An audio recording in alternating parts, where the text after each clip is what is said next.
I was made in a lab. Hi, my name is Safina Alma, and I'm here today to inform and educate all of you about what genetically modified organisms are. Now, genetically modified organisms, or foods and plants labeled as GMO, has gotten a pretty bad rep over the last few years. Many people have become fearful of GMOs, saying that they will cause cancer and that they will harm our human body. But I'm here to give you a little bit more information about what they are and what they do to us and how they came into existence. So let's look at the first point. What exactly are genetically modified organisms? It sounds just like the name. Their genetics, or their genes, were modified or changed. According to the Purdue website on GMOs, a website dedicated to just educate about GMOs, created by the Purdue Division of Agriculture, which also includes interviews and testimonies on every single topic by very experienced agricultural scientists. It explains what exactly GMOs are. Genetically modified organisms have their DNA altered. So this means scientists can go to a certain plant and pick a gene that they prefer. So let's say a tomato plant has a gene that will protect it from certain insects that will try to eat the tomatoes.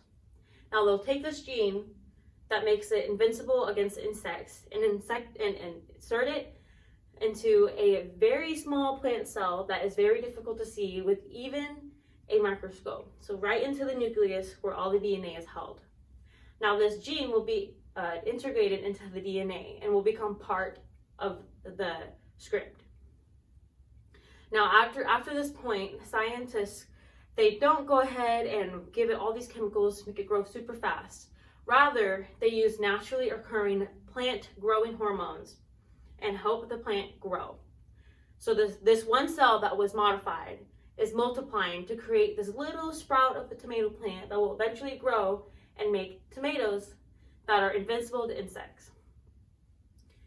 Because that one cell made up the whole plant, every single cell in that plant has that gene. And that's what GMOs are.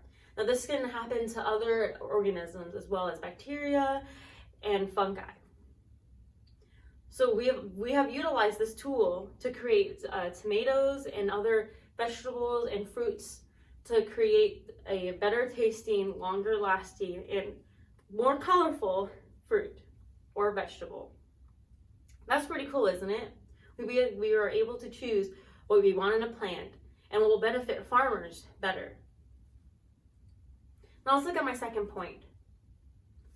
How will GMOs affect our body? Now, this is where the bad rep comes into play.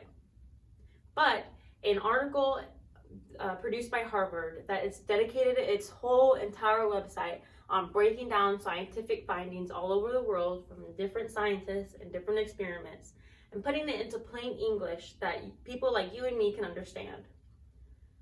There's an article in a section of the website just dedicated to genetically modified organisms. It explains that a fear has gripped the public ever since GMOs had rolled out into the public. But it explains that ever since GMOs were introduced to the world in 1973, that scientists were scrambling to try and crack if GMOs would actually be harmful for us. Many scientists all over the world has created experiments and trials that have found the results to be negative of harmful effects, which means they are not toxic to our organs, they do not affect our reproductive health, and they won't hurt us in any way. These scientists tried different groups of rats eating the same foods, but one was genetically modified and one wasn't, and they were looking for specific points. One scientist and a group of them looked for if it made our organs toxic. Another group looked if it affected reproductive health and generations under that, but it proved that even the first generation to the third generation rat, reproductive health was all the same and was never affected. GMOs, according to these scientists and these trials, have not proven to hurt the human body. So there's nothing to be fearful about. Now let's look at my third point. How did GMOs even come into play here? Now, humans have been practicing the art of artificial selection since the BCE. In BCE, humans began to select certain species and breeds of wolves and take them into their civilization. Now, this sounds bad at first, but if you just keep listening and hang on, you'll get where I'm getting with this. We chose the weakest wolf that was the most understanding to us and that was kind to us rather than wanting to eat us. And we bred them with other wolves that we found that were just like that. And now, thousands and millions of years later, we have our loving companions, our dogs. Now, this is artificial selection, so it's not exactly the same as GMOs, but we are still modifying what we see in nature and what we want from nature. The first genetically modified organism where the gene was inserted into the nucleus, where the DNA was altered, came into 1973 during the Vietnam War. Now, the war became very rigorous to the United States and caused a lot of things to go into deficit. So GMOs allowed farmers to try to keep up with this deficit and allow them to grow food that would last longer and created more fruitful crops. Now, some people might say that we should just leave nature how it is and just leave it be, that we shouldn't be altering what Mother Nature gave us. In some cases, that's true, but when we're talking about food and crops, that's not true. The population of the whole wide world is growing so rapidly, and we need to be able to keep up with that. So, you know what that means? We're going to be able to use genetically modified organisms and modify these plants to withstand certain insects and certain diseases that would wipe out crops. We would be able to use this genetically modified use and be able to put it to use and create more fruitful crops that will last longer. Genetically modified food is not a bad thing, as proven by the research done by the scientists and all these websites. Now, let's recap. I was here to inform you about genetically modified organisms.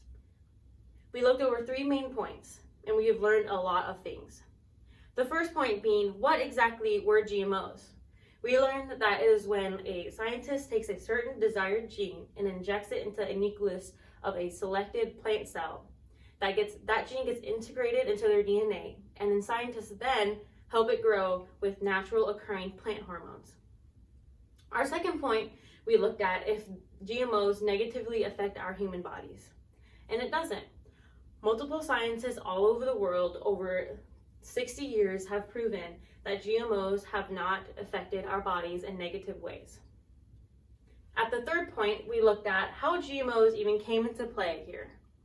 We've been naturally, artificially selecting our companions and our plants ever since the BCEs, and in this 1973, we created our first genetically modified organism to create better crops.